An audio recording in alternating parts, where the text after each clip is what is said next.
প্ৰয়াস নাই তথাপিতো মোৰ বন্ধু প্ৰবীণ হাজঙে লিখা কবিতাটো মই পাঠ কৰি দিবলৈ ওলাইছোঁ। আকৌ যাম এদিন কবি প্ৰবীণ হাজং। আকৌ যাম এদিন সেই চিনাকি বাটক বিচাৰি হাউলি পৰা মধুৰিজোপাৰ ডালটোৰ কাষলৈ।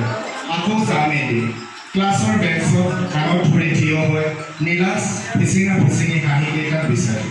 আকৌ যাম এদিন ক'ত যে ৰাংবান অযথা অপূৰণীয় প্ৰতিশ্ৰুতি সঁচাকৈ ভূষণ আজি স্মৃতিৰ দৃষ্টিৰ পাত।